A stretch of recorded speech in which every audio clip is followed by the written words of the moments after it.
We love providing a platform for sharing ideas about living with Tourette syndrome and other tic disorders. While we strive to keep the content evidence based, please understand that exercise science, information about Tourette syndrome, and its co occurring conditions are constantly evolving.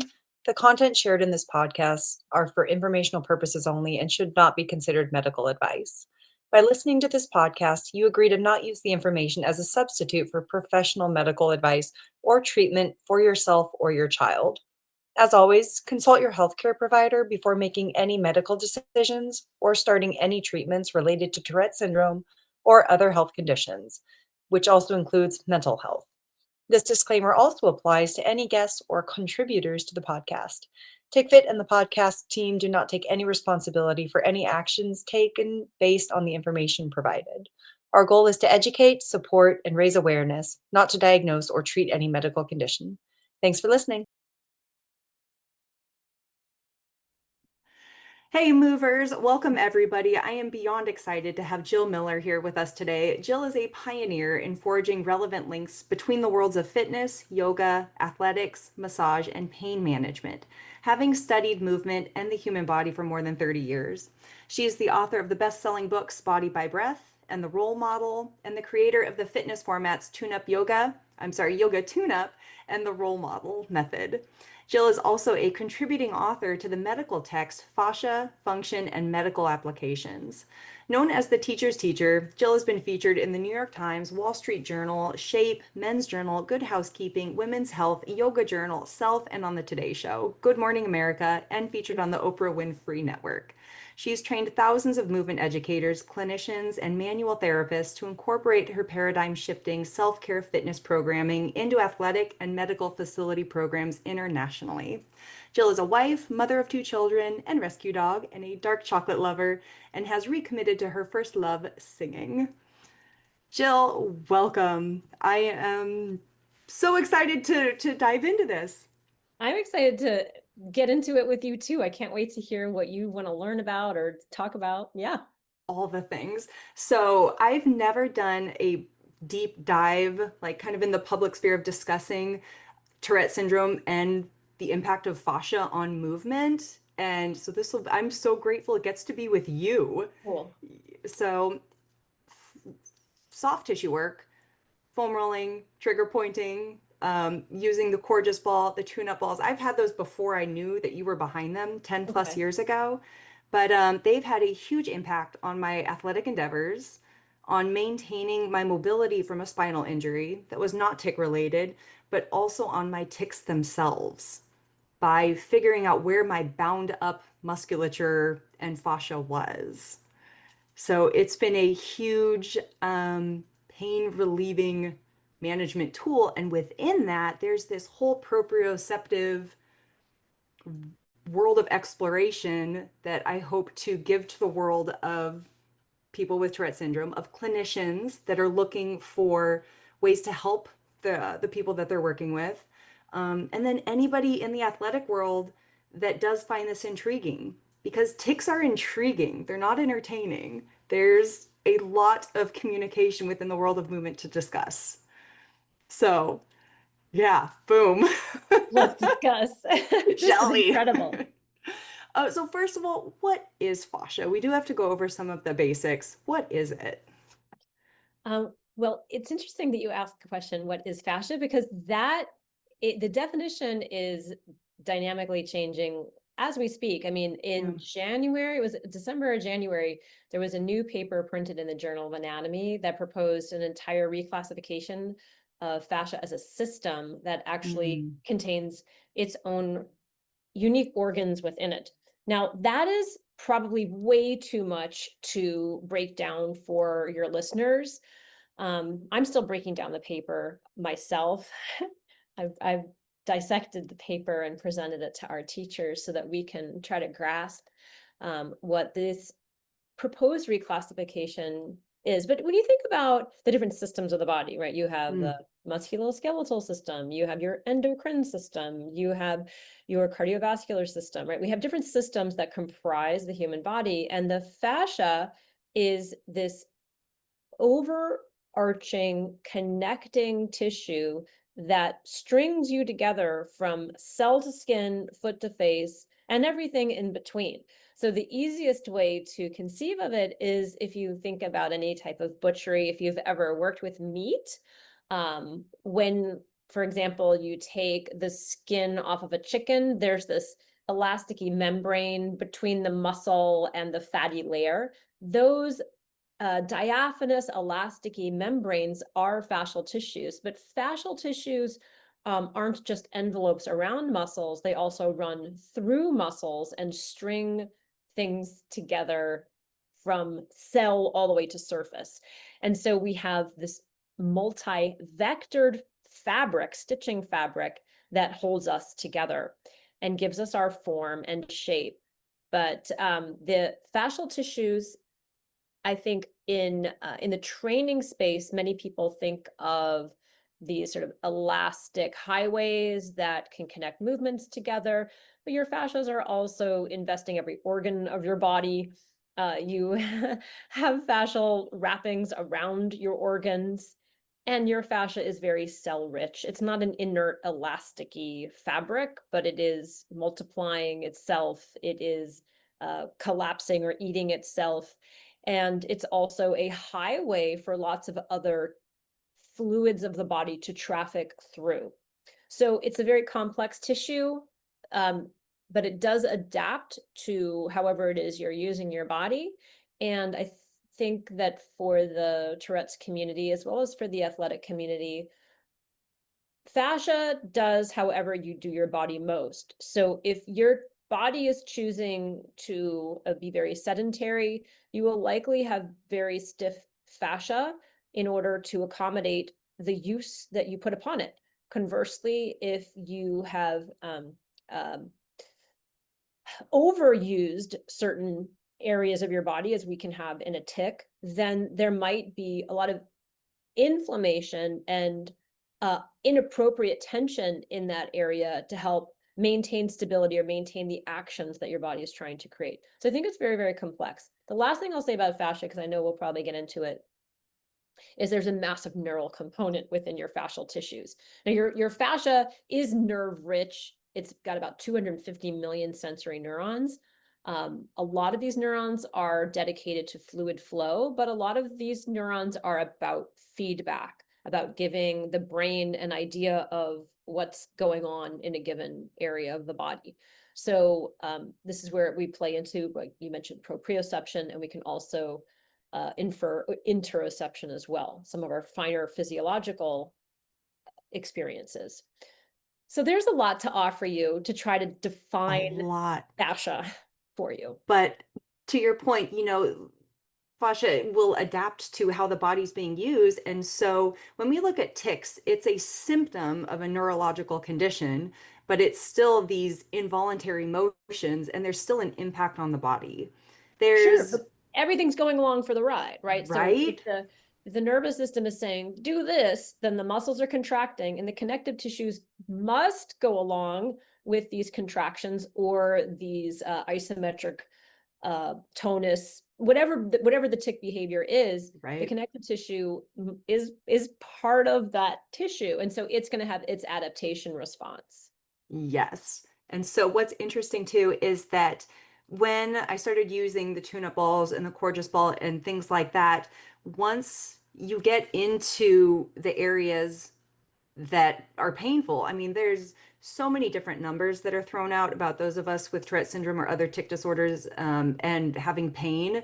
It's high. I've seen it anywhere from between 40 and 60% of us have pain to 100% of people in surveys having pain from these repetitive overuse motions. But once I started using these, and we'll get into, what kind of tool, whether it's hard or soft, but once I got it to get into this deflated feeling, this kind of, it was interesting, but to see what else co-released. Because people with tic disorders compensate in ways as unique as their tics. So, what I love about everything that you do is that it's such an individualized proprioceptive exploration of the body. So, when you can release your shoulder, let's say you're a protractor and shoulder elevator, if you can release your pec, your upper trap, all of those, and your left quad releases too. You know, Mhm. that's not a typical compensation pattern. But then if that tic comes back, it's very curious if that other co-contracting muscle does not. So yeah, going back to, so nerve endings are in fascia. I've been saying it wrong for years. How do you say it? Yeah, I used to say fascia, and then my Fascia. dad, who's a doctor, corrected me and he said it's fascia. So I was like, okay, Okay, I'll good to just say know. fascia to make you happy. And I am friendly with a lot of different fascia researchers, and depending on their country of origin, some of them say fascia and some of them say fascia. Fair So enough. I just don't, and I've heard people say fascia as well. It's like, Oh, okay. I don't know anymore. It's there's an A there, and depending on where the sound comes from the back of your throat, I'm cool with it. I understand what you're saying. Right. I also say diastasis recti. I've said that wrong for 15 years too. I am not Diastasis, Greek. diastasis. I have not, I was not there when the Greeks and the Romans originated the language of the body, so I do not have the correct accent. Oh And man. I I, don't think any of us are ancient Greek or Roman, so I think we can get I it. I'm Greek, but Sure modern. you are. I am. Excuse me. I should know, but I don't.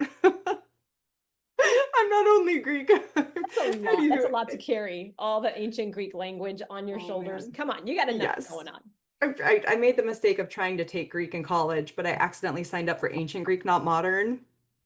Oh, I I love. got I got Can you stuck in a tell court. me? Because we were my girlfriend who I work out with. She had spanakopita, and she goes, I had spanakopita. I think it's spanakopita, but I'm It's not Greek, so spanakopita, and I have a great recipe. It's spanakopita, and it's delicious. you send it.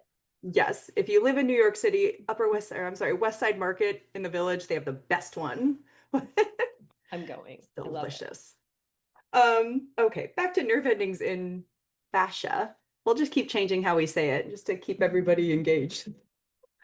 But it's this major sensory organ within the body, right? That's deeply connected to the nervous system. That's not part of the nervous system, correct?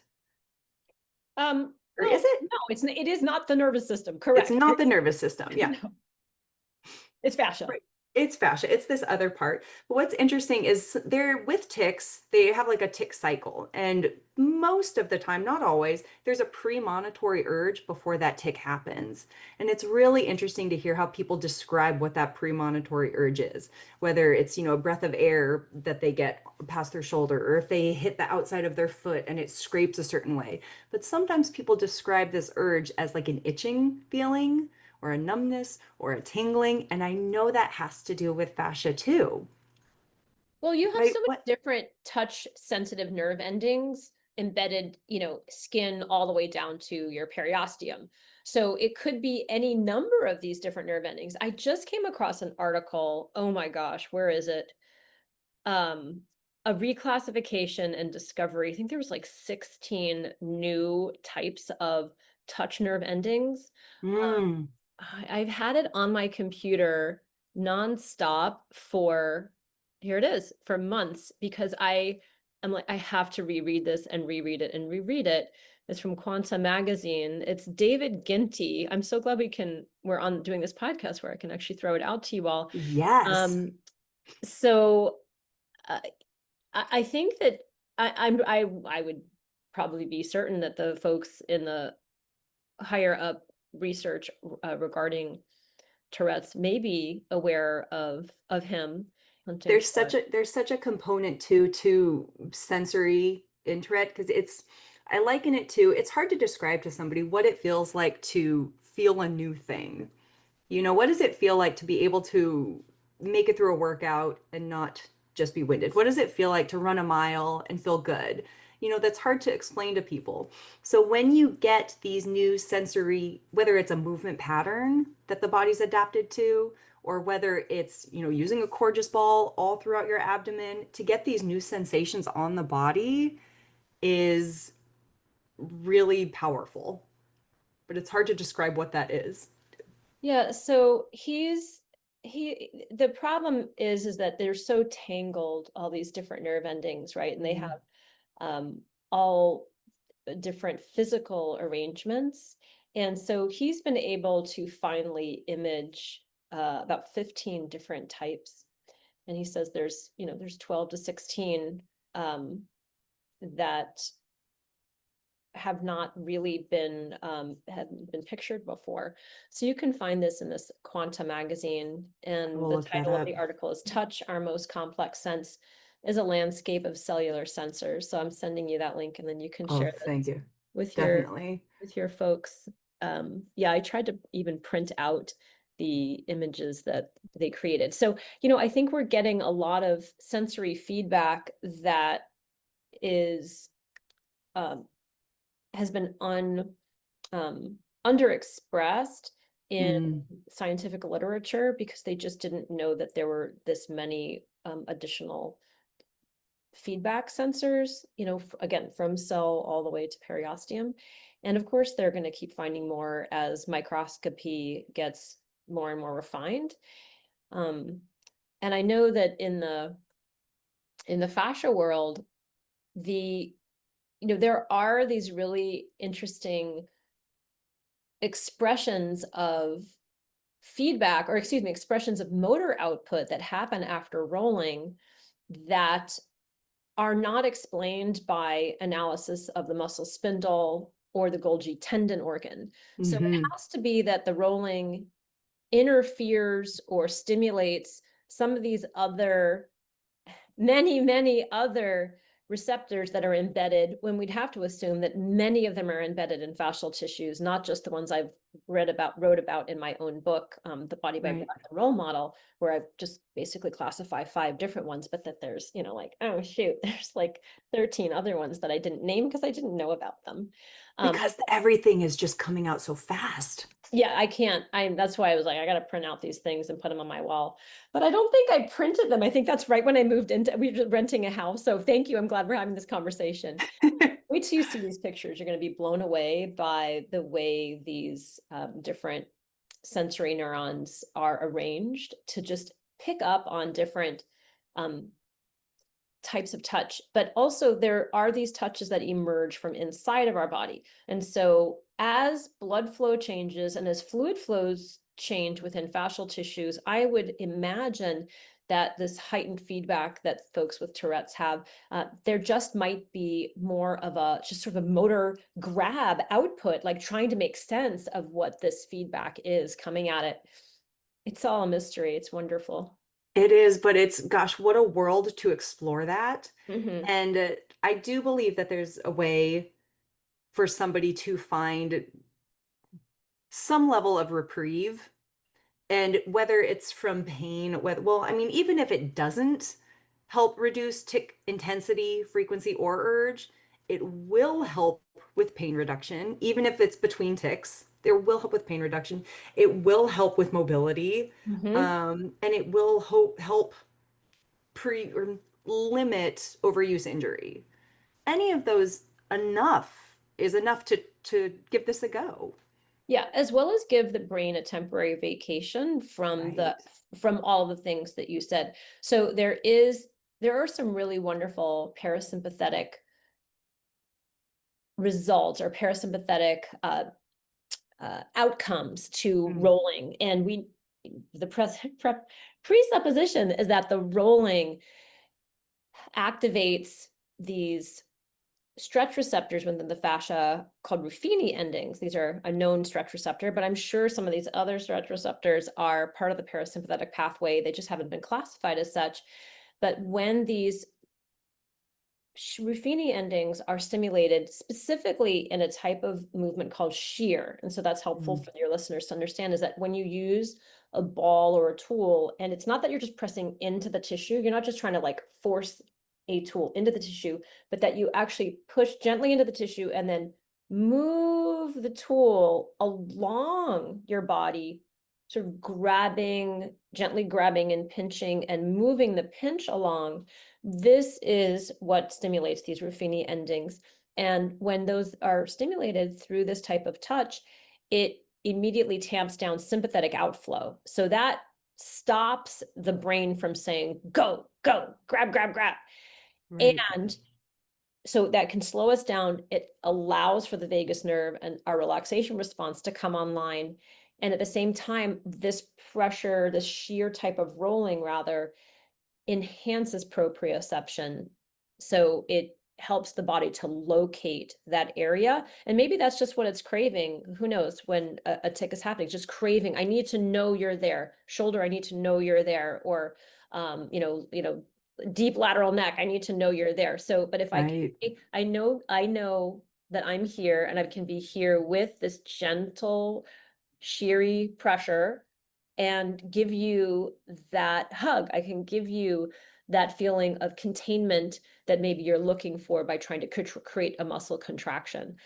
By the way, I'm subdividing a tic into many different voices right now, so forgive me if I'm speaking way out of context, but that's sometimes I do a lot of self-dialoguing with myself, especially when I'm having pain. I want to be able to talk to the pain, dialogue with the pain, and integrate it. Let it say, look, you know what? You do have a home here, and I really want to know what's going on for you. I think that's important to be able to discuss this because these conversations like this have not happened, at least that I'm aware of, around Tourette's and movement and pain. This has not been explored to the extent that they're discovering it needs to. There's a clinician that tells me pain is one of the most prominent drivers for people to seek treatment for Mhm. TS is pain. And so here's where we have to dive into. And if there's a chance that this can help somebody get out of pain and develop this proprioception, and we get to learn more about how the brain is working within it, let's have these conversations. Again, that's why tics are intriguing. They're interesting. They're not entertaining the way that cinema portrays it. So I am grateful to have this conversation and wonder these questions that have not been wondered out loud. Cool. Yeah. I'm glad. I'm glad. Well, gosh, you touched upon three different things that I also wanted to get into. Okay. First of all, the vagus nerve, Mhm. which parasympathetic work. But first, to anybody, in the athletic movement world that does find this entertaining, Tourette and tic disorder. To be diagnosed with Tourette from the DSM-5 is 2 motor tics and 1 vocal tic present for a year. Some other things to go along with that. But after a year of having 2 motors and a vocal is not just full word formation or coprolalia, which is the cursing, which is a very small percentage of people with tics, but any sort of vocalization, throat clearing or sniffling, which involves the diaphragm. So, Mm. so there's really 2 sides to this coin here. Number one is the vocal tic itself. I'm getting ahead of myself. I have a solid outline here because I knew I was going to go 10 different directions. But the 2 sides to the coin are addressing the diaphragm's work in vocal tics and finding ways to adjust because this diaphragm we know does not know where it is. And moving it is a tic, and then all of the other implications around these involuntary motions of it for the vocalization. The other side of this coin is using the diaphragm to help induce a parasympathetic dominant state. There has been a study that, gosh, where is that one here? That um that sympathetic arousal did increase tics. So they could map that in the brain, sympathetic arousal, right? We know that. And then there was one study that I've found, and it's a very small study. I think there were 12 people in it, and they found that nasal respiration with a tight lip closure helped reduce tics. Great, let's look into more of that. So the 2 sides of this are the parasympathetic influence of the diaphragm and breath, and then breath itself as a tic. And As a breath itself as a yeah, I see. Okay. So changes in breathing, pacing, changes in how you're managing air as a tic, yes, right? With yes, the kind of the yep, clearing of the throat and yeah, okay, got it. right. And so if one of my tics in your book, you have an activity, not an activity, an exercise, activating the loaf. Yes. That was a tic of mine. And I would do that during swimming. So to pull in the sides of my stomach while swimming, that's why swimming was such a huge, like, whoa, what's going on here? But I liked swimming so much, I had to learn how to manage this and address this. You can imagine 8 kids swimming in a line, and there's one, sucking in the sides of her stomach. I hold up the line.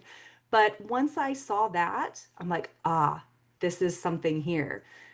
When I did a full Pilates certification back in 2010 on the Upper East Side, New York City, with Physical Mind, and learning the anatomy of creating a 360 breath and pelvic floor implications blew my brain open wide. Like, there's something here. So, which side of the coin do you think we should start with? How the I am diaphragm moves? so fascinated by your body's choices. It's unbelievable. Like, I have never heard anybody talk about spontaneously creating that shape. So what Raquel's talking about, you're talking about Body by Breath, Yes, right? I'm The talking about book. body by Okay. breath.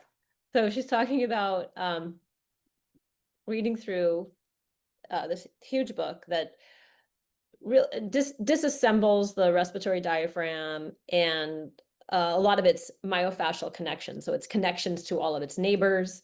And then also diaphragm exercises that, yes, oh my gosh, I love yeah, it so I much. need to find it. So Yes, diaphragm please. exercises that one can use to support your autonomic nervous system. In other words, to help you, that are really the goal of the book is really to help champion your ability to tolerate a relaxation response, because many humans, we're just sympathetically attuned. We're really good Right, at going right. from 0 to 60 and staying at 60, staying in that productivity space. And the only way we can chill out is either, alcohol, drugs, Netflix and chill, or doom scrolling. But that's truly not relaxing to the entirety of the nervous system. And we really need to be able to build a tolerance capacity for enduring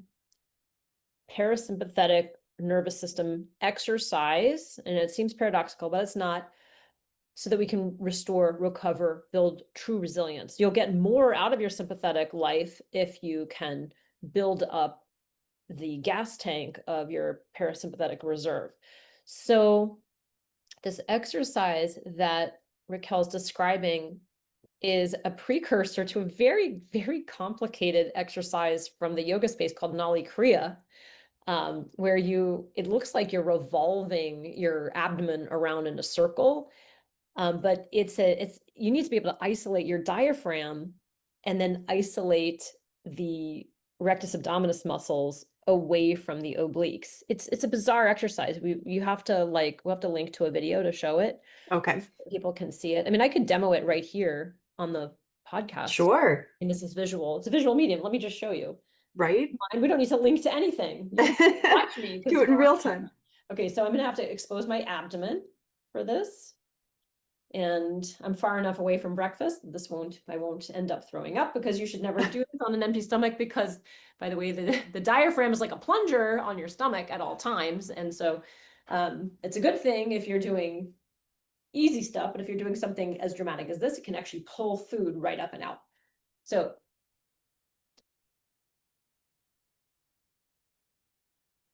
that was my tic while swimming.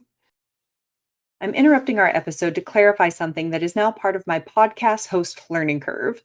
Jill demonstrates a few different abdominal moves, like a diaphragm vacuum, abdominal churning, different oblique isolations, and the one that she calls activate the loaf, which was actually a tic of mine that my body would try to do while swimming, by the way. So this was the first episode I recorded on Zoom, and I forgot that Zoom points to the person talking. So we don't have those beautiful demonstrations, but we will make sure to put a link in the show notes so that you can see these movements. I wonder how many people with tics right now can watch this and actually relate to the feelings going on that she's creating in her abdomen right there. I wonder, I do. I do. It makes me emotional. So Oh. many people have abdominal tics that I mean, the go-to is a Kegel or being told to do deep breath work. And look at this you would need to do soft tissue work to help support this continuity and also this tension.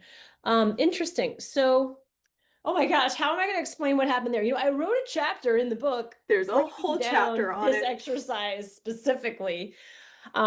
Oh my goodness. Okay, so where do I even start now? So in order to do that, so let's look at it on a really simple level. Okay. You can't do that exercise unless you do what's called a breath hold.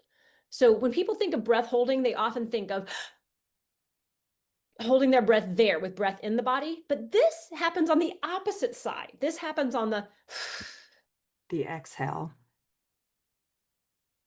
so it's a breath hold in a vacuum, in a void of air.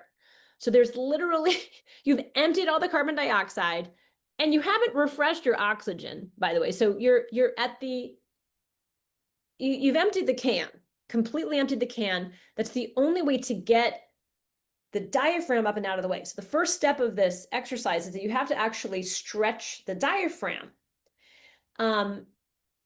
into the lungs after you exhale. So by the way, the diaphragm is always next to the lungs. It's sewn to them. It's a good place for it to be. It's where it goes. It goes down when you inhale. It goes up when you exhale.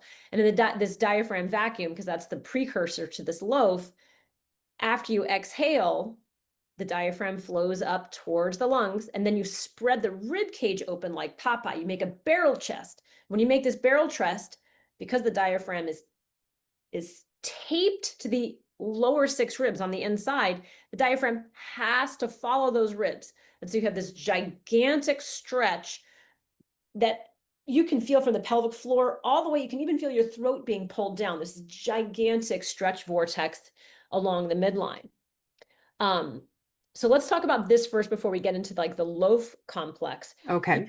The diaphragm vacuum is an extremely beneficial exercise for the lining of the birthday suit. This exercise allows there to be this incredible stretch from pelvic floor all the way, like I said, through the face, and keeps the breathing apparatus and the digestive tubes really elastic.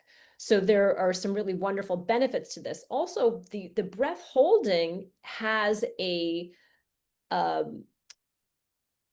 this secondary effect on your blood gases. You're able to, when you're without air like that, build up more carbon dioxide in your bloodstream, which over time, with that buildup of carbon dioxide in your bloodstream, can have a calming effect.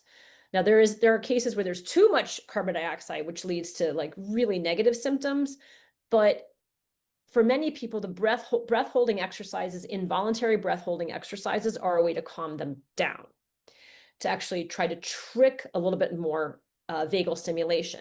Let me add to this. When we do the diaphragm vacuum, we are also stretching our viscera. We're stretching the vagus nerve that docks into the viscera. So we're giving ourselves some mechanical stimulation to the vagus nerve, which can have this additional effect of creating the relaxation response in the body. The diaphragm vacuum also has this very dramatic suction effect, not only on the viscera, but also on the blood in our body. The diaphragm vacuum, or the diaphragm itself, it rubs not only esophagus, but it's also rubbing the vena cava. And so which is the greatest gigantic vein we have in our body. So when we're doing the diaphragm vacuum, it's like we're pulling blood from the basement and getting it back to the heart. So there's so many different benefits. It's also moving lymph. Shall I go on? Okay. But then the thing that's puzzling me about, so I would understand somebody doing the diaphragm vacuum involuntarily because their nervous system is seeking a fast way to relax, right? So the diaphragm vacuum is actually really, if you can tolerate it, because there's some people that the breath holding stresses them out. So that's a whole other category. Obviously, the breath holding wasn't, a stressor, but it's something that your body's like spontaneously doing. So then the odder thing is that in order to get that loaf, and this is actually what, people in the yoga space who are trying to learn Nali Kriya, this is their hardest thing. They can't figure out how to isolate the rectus abdominal muscles in that pucker away from the obliques. So this is what I would say is very high level skill that you're exhibiting in this tic, being able to differentiate that activity. But it shows me like, wow, your intercostal nerves they're really working really well. But they're flooding, they're getting flooded. Why are they getting flooded? That I don't know. I have no idea. But I'm just trying to like share with you some of the positive effects that doing this that your body might be seeking by doing it. I love that. Well, honestly, because I think that swimming and breath holding was a key that I started to recognize. I would have a reduction in tics. And Isn't it that would, amazing? So yeah, and then there's something else about the hydrostatic pressure. Just being in water makes one feel very secure and held. mm, And you have all of this, the physical pressure of the water against every single pressure receiving cell in the body. So it's like a water-based swaddle, right? Is right. like, to me, I love swimming too. Um, my God, this is so cool. So in the Body by Breath book, I actually break down the diaphragm vacuum that I was just describing. I have all the like benefits of it. I'm looking for that page. Here's something else to throw into it too. Go for The, it. the pacing of a tic, I liken to Morse code. Listening to Morse code when someone doesn't understand. It's beep, beep, beep, beep, beep. And so when I would do this, it wasn't rhythmical. It Mm. was like suck, hold, pull up, hold, And so there was a stressor in that sense because I didn't know what these feelings were. I did not know that my diaphragm was a muscle that existed, which is why I also think this conversation is important to have. If you have a kid that's having a breathing or abdominal tic that doesn't know what inside this whole middle section is pulling them and what feeling they're going after, that this is just one exercise that we were talking about, that you have several in your book, that there's other things to do that might help cause some centration or some balance to that overacting musculature. Yeah. I could see parents getting really freaked out if they saw this happening in their kids' Yes. bodies too. And it's like, this is not a dangerous action. It's very unusual. It's interesting that the yogis are like, this is such a cool thing. And it's been It's historically a very um important exercise. And even in bodybuilding, this exercise, the diaphragm vacuum, I think Arnold Schwarzenegger performed them. He called them abdominal vacuums. hmm, And then the Nali Kriya, the spinning of where it looks like the rectus abdominis is like sort of churning in and out. What you saw right. there is called the maxik. I think I mentioned this in the book, but yeah, here's a picture of me performing it. This very sort of beautiful black and white. Um, but I It's would, interesting. yeah, Sorry, go ahead. I have nothing more. I could I talk think it's about. interesting you say that the yogis are interested in this. When I was living in New York, we went out to the beach with some friends in the movement sphere, and two of them were going through their yoga instruction, and we were on the beach just playing with movement. And I showed them this with my stomach, and one of them called the other one over and go, look what she can do. I'm like, what? This has been the source of a lot of agitation for a long time. Why? Yeah. But No, look, it's like, another tick superpower. right. Yep. I'm demonstrating that there. But the page I'm looking for, 249 I wonder goes if it's the over. one I have marked too. Okay, well, thanks for helping me with that, Raquel. So this goes over, the different benefits: musculoskeletal, digestive, mechanoconnective, immune, lymphatic, respiratory, cardiovascular, neural. So anyway, there it is. So 249. 249. Go get the book. Read all about it. 249. Yes, we will definitely put a link into the book as well too. If you don't want to get the book, go get it from the library, Yeah, go but get it from the library. That's fine. get your hands on this info. If I had to choose one over the other, I'd get the book from the library and then buy the Coregeous ball and the tune-up balls so that you can actually practice this. Yeah, and I would say get 2 Coregeous balls. Yes, it's one more expense, but what I have found with a double Coregeous ball application is you get the hug feeling. So you get this dual pressure, and I cannot emphasize enough how important it seems to be to have a gentle squeeze surrounding pressure, just like the water or just like a swaddle is incredibly settling for the nervous system. Really, I mean, you even see boxers in the ring, like they're hitting each other and then all of a sudden they just go into this hug, not because they like each other, but it's just this involuntary thing that settles the nervous system temporarily, and then they can restore and get right back to it.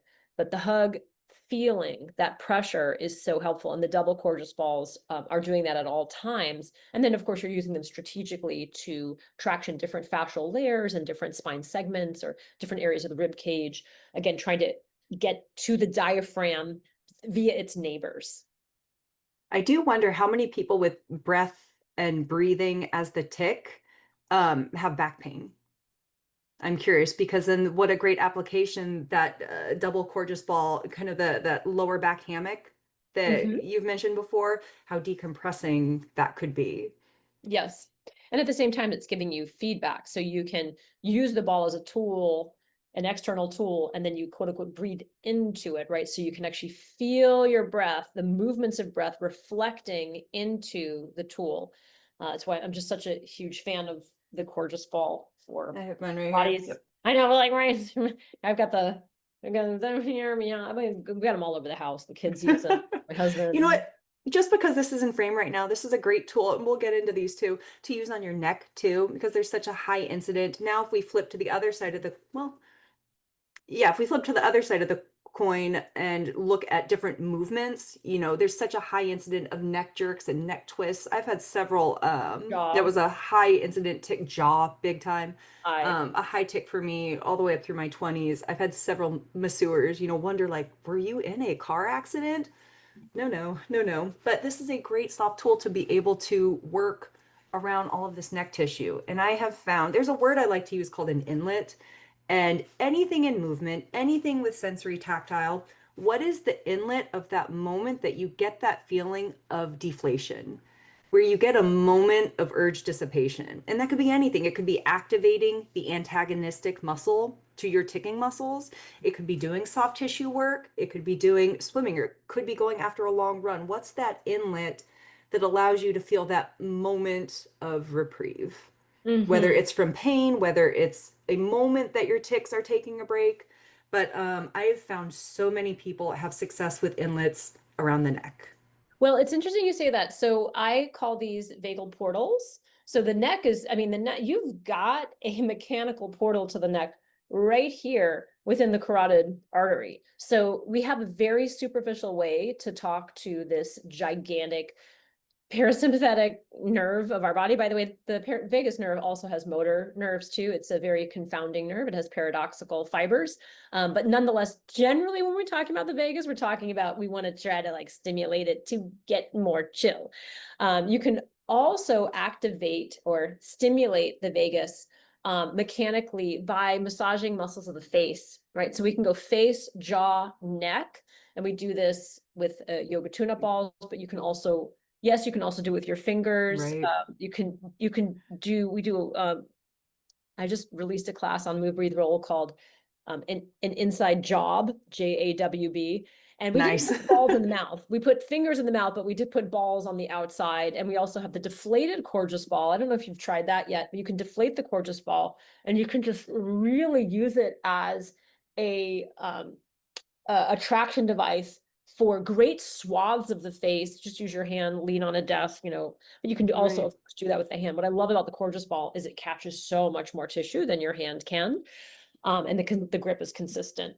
So these muscles of the face, neck, and head, that all the muscles of the, you know, of facial expressivity are connected into the same source nuclei as the vagus, as is the trapezius and the sternocleidomastoid. So when we massage the SCM, when we massage the trapezius, we're talking to the accessory nerve, but it's also sharing source nuclei in the same general region of the brainstem as the trigeminal nerve, as the facial nerve, as the vagus nerve, and also the glossopharyngeal nerve. So that goes into vocalization, by the way. So, right, so we didn't cover that yet, but these are all really important literal hands-on mechanical ways that you can stimulate your relaxation response and address this chronic overuse symptom that you might have from jaw clenching or just involuntary jaw movements or blinking or nasal movements, Nose scrunching, facial whatever, tics. Yeah. whatever the tick, however the tick manifests. So I think this is a really great way to, again, have that discussion with your nervous system, with the inflammation accumulation within the fascial tissues or whatever stiffness has accumulated due to use, and provide yourself with an inlet, provide yourself with this a parasympathetic breakthrough where then your body can let its guard down and have a window. A window, yes. What we're trying to create. And then especially if it can be something that has that repeated effect, you've got a new tool in your tool belt. Yeah. If facial tics are driving you crazy when you're trying to take a test, you could do this beforehand, or even, discreetly leaning on your desk to get work done too. There's a world of proprioceptive exploration within the system. Right. These Yes. guys, right? The smaller balls. Right, Yes. right. Oh my gosh, Yeah. what a great thing that somebody could, take to class. Yeah, absolutely.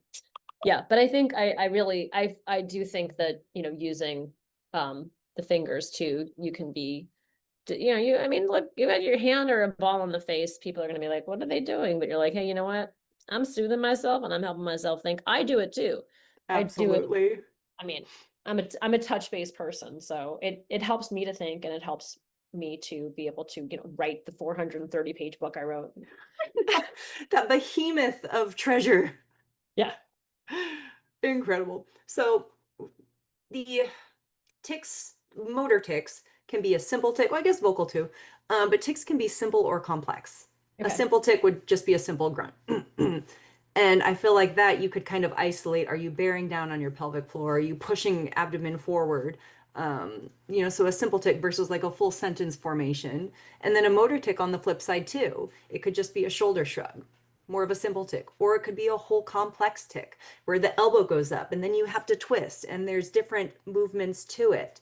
But with complex tics, I would go more the look for that parasympathetic inlet, right? To see what you can do to have some sort of reduction, whether it's in intensity of the tic, the frequency of the tic, or the urge itself. Ideally, if we can dissipate the urge itself, I mean, that'd be kind of goal, but whatever allows somebody to get through whatever it is they're trying to do. But then with the breath tic too, or sneezing, vocalizations, coughing, whatever it is, really tactility. That's what you bring. You bring tactility to breath work. And I think this community is so burnt out on being told, take a slow breath, calm down. This is tactility to breath work. Yeah. You have a breathing muscle. Girl, I thank you for rebranding me correctly right there. Yeah, and I usually say, we need to have some palpation engagement in teaching people proper breathing. I even hate the word proper breathing. Right, because right. breathing is typically very proper. Breathing is dynamic and it's very labile and it's responding to stresses from within your body and from outside.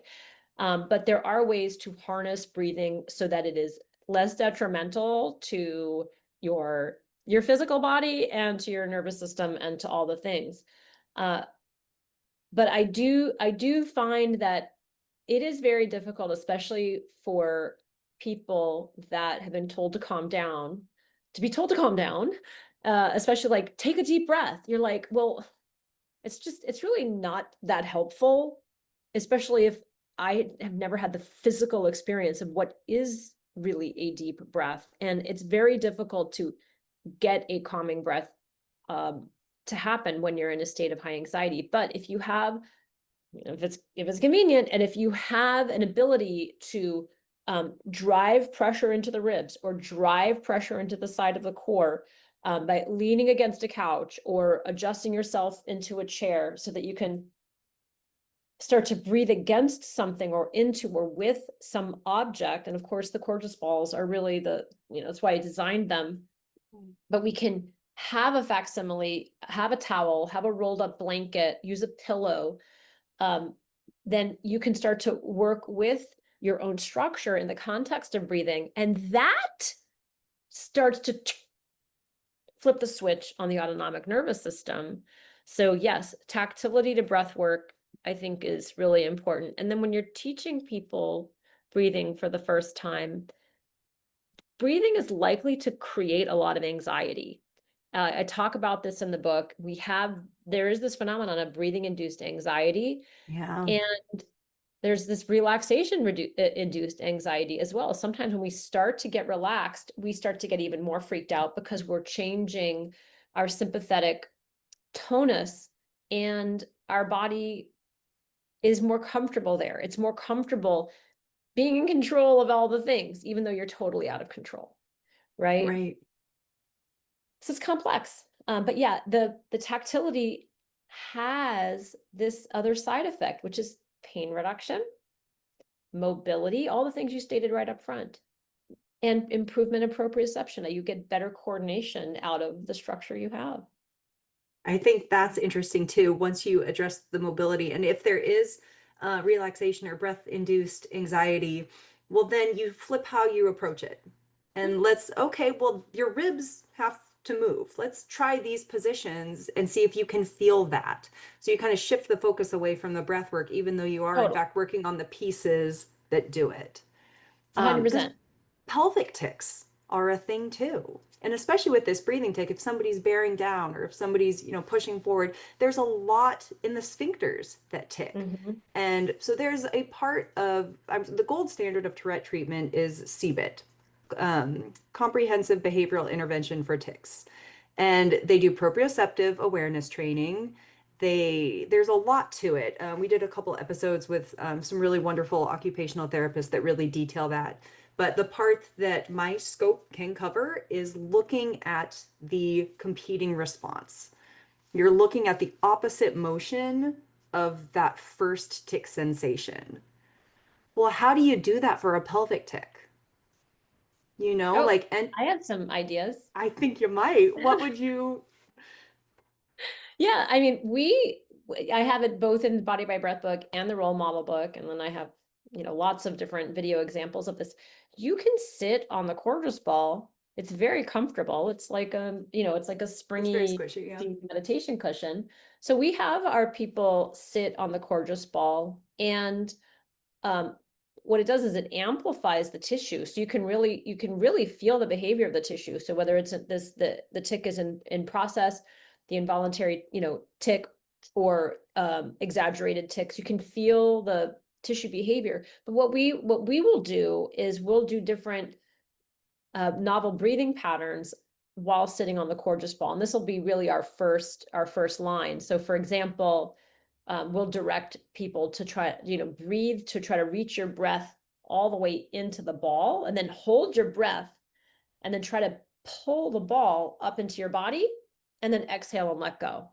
And so this is what's called a contract relax exercise. And the Yeah. contract relax is very helpful for many, many things, but one of the things it does is it overwhelms the contraction response. So if your central nervous system is saying, like you were saying, beep, beep, beep, beep, beep, beep, beep, beep, right? So it's giving inconsistent motor output to that area. You're going to say, hey, I'm going to take over completely. I'm going to overwhelm you, Mr. Beep, beep, beep. I'm going to overwhelm you with my force of contraction. And then you just keep oscillating on, off, on, off.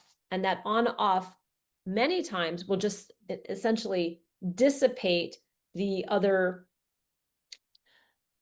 unconscious firing that's been happening. So that's really kind of the classical way that, it can dissipate, but I can imagine in the tic, there might be way more recruitment and additional challenges to this, but this is like the simple model. And then we move. So after doing contract relaxes, then we start to move. And so what that would look like is rolling your pelvis forward and back, rolling it from side to side, making circles, um, and also making sure that it's comfortable for you. So not all clients are going to feel like that feels appropriate. It also can have cultural stigma.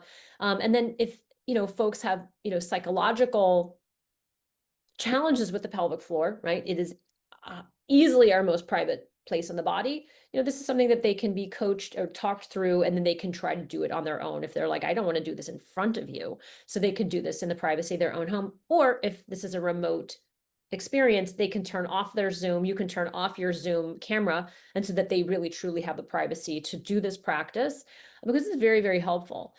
Then we graduate from the gorgeous ball, and then, believe it or not, we use the yoga tune-up ball on the pelvic floor. And this is so helpful for knots in different muscle layers of the pelvic floor. So this is really a great way to sweep that exuberant tension away, temporarily. This is not saying the brain is going to change, but again, this is like, oh my God, but I have a window into what it feels like to be without that chronic tension. And then, just like with any exercise practice, you're disciplined about it, and eventually think there is plasticity and things can change. I think that conversation has never happened before, and thank you very much for, at least in such an open, anatomical, progressive overload way. There you go. Right? It's fascinating. The pelvic floor is getting a lot of attention, finally, well deserved too. It's impacted during pregnancy, it's impacted during breath tics. It's yeah, there's a Yeah, well, lot. the fascia of the transversus abdominis. So by the way, we didn't really talk about a lot of anatomy, but I know, I was just thinking that too. I mean, there's so much to talk about. The respiratory diaphragm essentially is if we're looking at the innermost abdominals, the fascia of the respiratory diaphragm is continuous with the transversus abdominis. The transversus abdominis, you might be familiar with that if you've been to Pilates classes, or if you've had the flu and you've sneezed nonstop, or you've laughed until you were sore for days afterwards. This is all this cummerbund muscle, but the fascia of the transversus is also continuous with the inner lining of the pelvic floor. So essentially we have this interesting egg shape within us that is all one container. It's all one contiguous thing. So the pelvic floor has never not been involved with breathing. The pelvic floor has never not been involved with abdominal exercises. But now, as you mentioned, like, it is having its moment, and it should have its moment, but it's never not been there. I just think that the cueing around it probably has been left out of the conversation, for modesty, and all of that other cultural baggage that we have. And it's unfortunate, but I understand why it's been out of the conversation. But here it is. I question. Yeah. I do want to go over breathing zones, because you cover the breath zones in your book too. Can you give a quick overview on that? Yeah, that's great. Yeah, we were just talking about zone 1.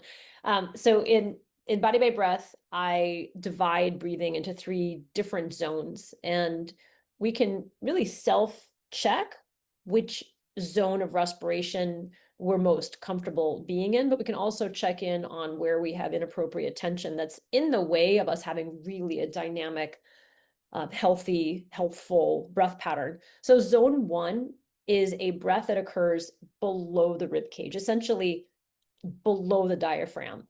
And that is when we're breathing in a calm state, our diaphragm should easily descend downwards. And as it descends downwards, the gut area distends in all directions, and the pelvic floor stretches away from the body. So you feel a displacement of the diaphragm's pressure through the organs. The elasticity of the muscles of the core expand.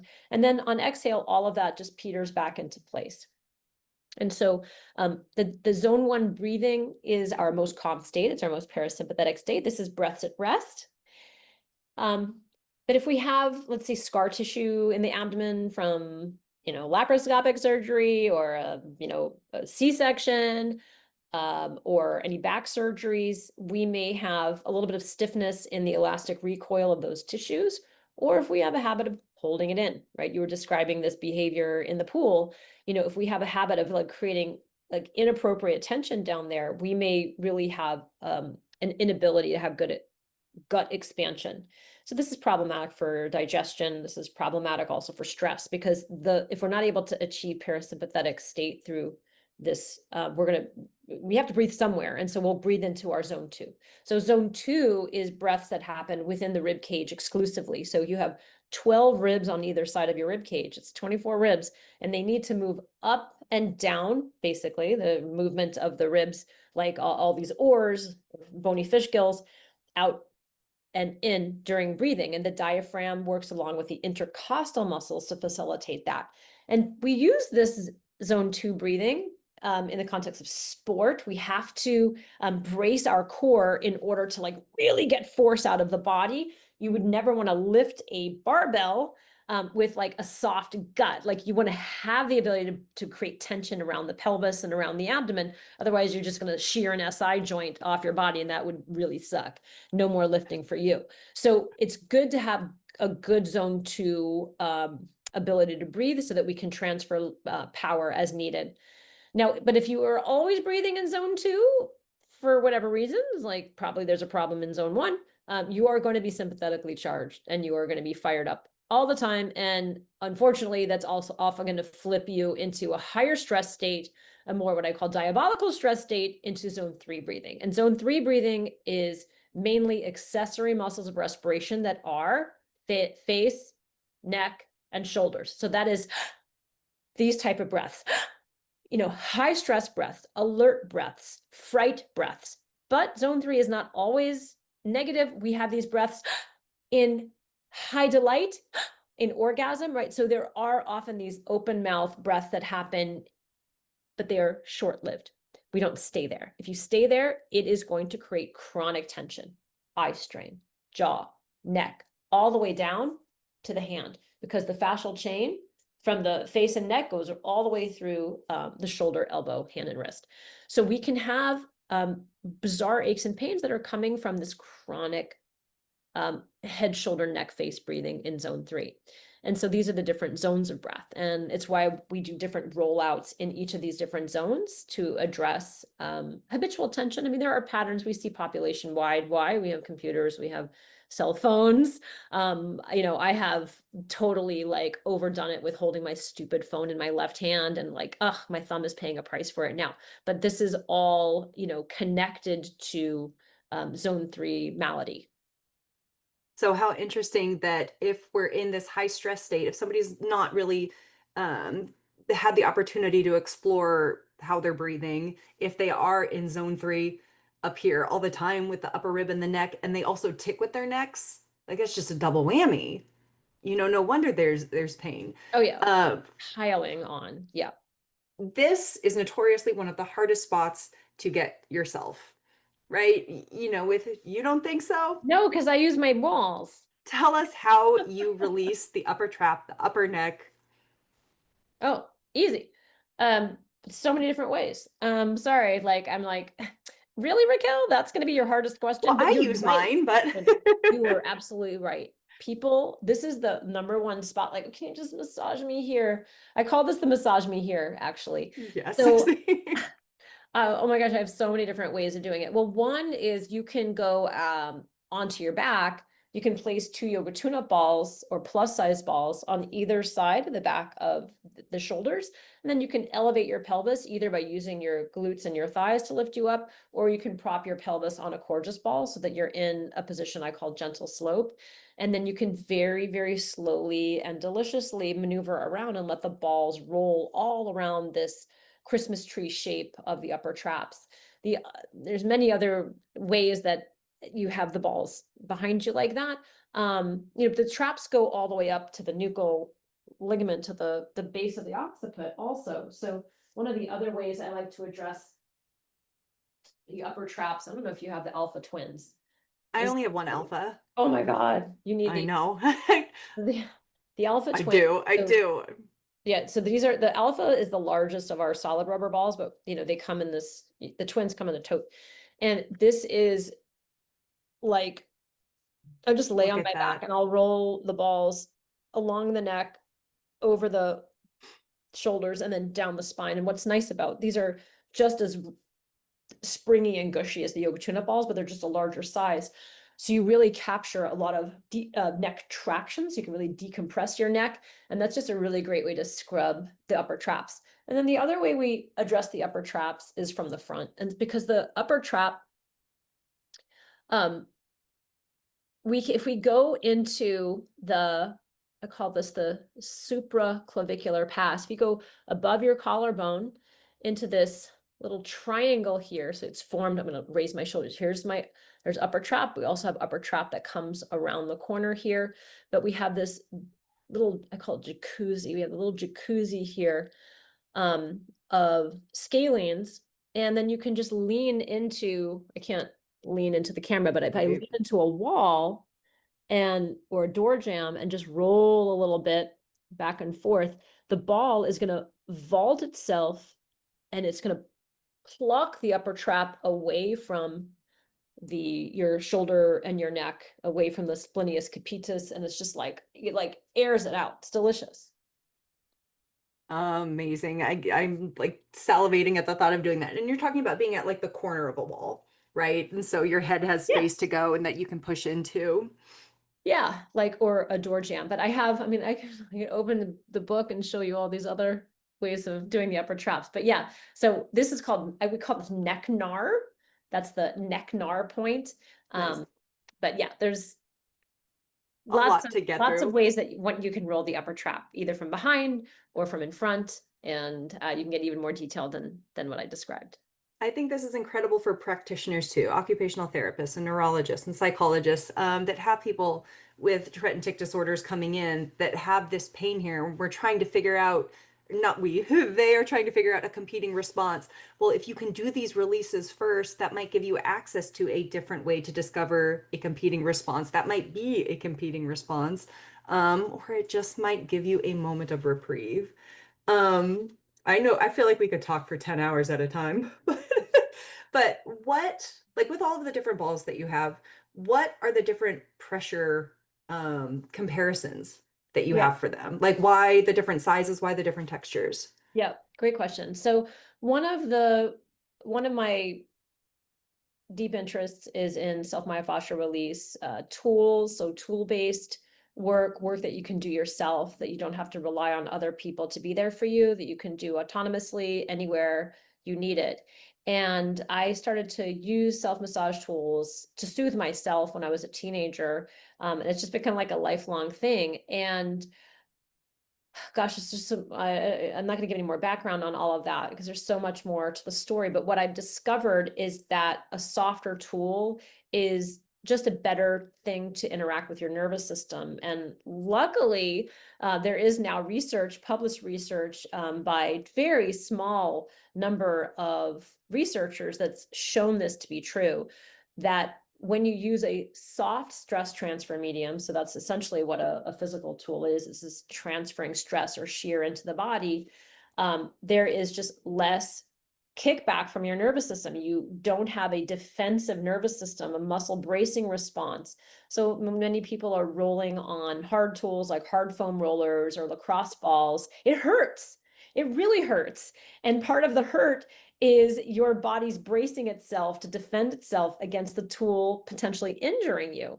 But when you have a soft tool, you're able to have a compliant molding effect with your soft tissue and the tool. And so you're able to enter into a therapeutic response within your nervous system and your body and being, and get, like what you said, this inlet. You're able to get this reprieve, this ephemeral release type of feeling. So I'm a big fan of soft tools to interact with your tissues because it is human friendly. You're not trying to be at war with your tic. You're trying to make friends and to just help it rest or to inform you of what it wants to say. So the different sized tools, so I've shown you the Courgeous ball many times, and you've shown yours too. So this is a very grippy tool. All the balls I have are very grippy. They grip a hold of the skin so that you get this interaction with all of these different sensory nerve endings, too many to talk about, 16, Right. 12 of which I never heard of before,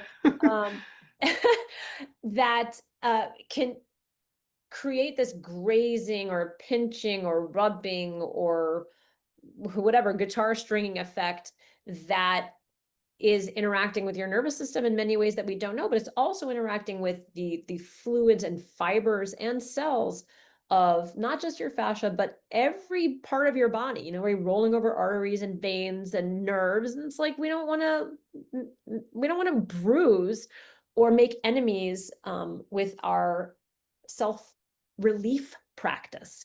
We want it to feel good. So the grip is very, very important, and the compliance I've already talked about. The softness is very important because of that. So then the different sizes. The yoga tune-up ball, the one that I'm holding right now, when you roll on it, it feels like the discriminating pressure of a human thumb. So we use the yoga tune-up balls anywhere on the body where you'd kind of like, if you were at a therapist, you want a thumb to go there. So that's like foot, face, hand, smaller parts of the body works really well along the traps. Shoulder, different shoulder things. And then we have also works really good on the different segments of the spine. The next size is called the Therapy Ball Plus, and the Therapy Ball Plus, oh, this one's really old. That's great. They It's get been broken used. down. It's very used. So gushy. I love it. So the Therapy Ball Plus is slightly larger than the Yoga Tune-Up Ball. And it is like the discriminating pressure of an elbow. So anywhere you'd want an elbow to go into your body, like, the buttocks or the calves, really great for that. Then these all also come in totes, right? So we have this is a tote, and then the alpha is the next size up, and the alpha is like a closed fist. So anywhere on your body where you would want that type of pressure inserted into you is great. And so this is also a tool really beloved by our athletes and our larger massed body folks. Like I'm very petite, so but I love the alpha twins because it just when I roll those along my spine, it's just like the most yummy. It's glorious. Foam roller. I don't have those twins. I have the tune-up ball twins. I have two gorgeous balls, but yeah, it's really lovely. And then the last one, and I have this obviously in the iris color, which is the purple, and then the carbon or graphite rather, which is black. And the gorgeous ball, you can see the size difference. It's a much larger ball. It's air filled. You blow it up with your own air, which is wonderful. You have your own air inside your body trapped in there, working as a tool against you. And it is like having a giant palm working on your tissue. So anywhere you would want a really wide, grippy palm working on you. So this is really good for the rib cage, the pelvic floor, the neck, areas that are a little more tender. And so that's the fleet of tools that I use in Body by Breath and the role model. And of course, the grippy, pliable tool is tissue friendly. It's really, really remarkable what you've done with all of that and the information, how accessible you've made all of this information for athletes and just anybody that moves, and some of us that move involuntarily are included in that. I have one last story for you. I had to have hand surgery recently and had to go in an MRI for it. And you were, unbeknownst to you, with me in mind, body, and spirit. When you go in for your hand, first of all, for an MRI, you still have to go in all the way. And you have to go in the Superman prone position on your stomach. And I do have a spinal injury, not tick related. But so we had to like bolster up all of the pillows to make sure everything was okay, lock down the hand. I'm in Superman position going in. I told the tech, I'm like, wait, I need to slow down my breath. I need to get a mental grip here before I go in. And so we had a lot of pillows bolstered up under my stomach. And when I came out, 15, 20 minutes later, made it through. But back was a little cranky. Later that night, I'm laying down on my back. I'm trying to kind of loosen up the cranky back, and I could connect to my abdomen so much better. And because while I was in there with these pillows kind of tucked up underneath my abdomen, below my sternum, I'm doing my intercostal breathing back behind. And I did that for 15 minutes because I could do nothing else. I can last that long without ticking. Some people might not be able to, but I can. But that was the practice inside that MRI machine. So thank you, Jill. And then it reignited more regular use of using the Courgeous ball just for athletic endeavors as well. And I'm so grateful to you for having this conversation, for doing the work that you do, and pushing what these conversations and therapeutics can do to help people, especially in the Tourette community. I'm so excited. I love seeing how this work works with different learner communities and different clinical communities. And I'm so blown away. I'm so happy you reached out to me. We have nobody in our community that is involved in the Tourette's community. There's so many narrow clinical communities that I'm familiar with, but you are the one and only. And so I gained so many insights in this conversation and also our conversations prior to this. So you're a pioneer, and I'm really excited to see what your learning will be and will continue to be, because I know that your people are going to benefit, and this is going to help people for decades to come. Hopefully, that's the goal. Thank you. That means quite a bit. But it's also incredible too. Now people in the tune-up world have been advocated for Tourette syndrome. Hopefully we can spread awareness. And if somebody with TS does come to a practitioner, they can say, "I've got you." Okay, let's work with your body. So great. So thank you, Jill. I appreciate this so much. Likewise. Thank All you. right. We move voluntarily to feel good. We move to get stronger. We move for peace of mind. And some of us move involuntarily, repeatedly. Hello and welcome to TicFit, the podcast, a podcast where we discuss all things movement in both the exercise sphere and in life with Tourette syndrome. This is a platform to discuss Tourette syndrome and its effects on our bodies.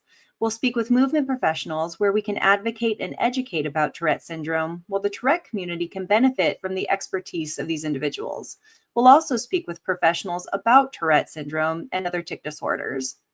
I'm your host, Raquel Cunningham, and I've been on a quest for the past 2 decades to discover the connection between movement, exercise, and our ticking muscles. This is not meant to diagnose or treat Tourette syndrome. There is no cure for Tourette syndrome. We are here to advocate and educate about Tourette through conversation, and anything in this podcast is for informational purposes only. Please always consult with your doctor before beginning any exercise program to make sure that it's right for you.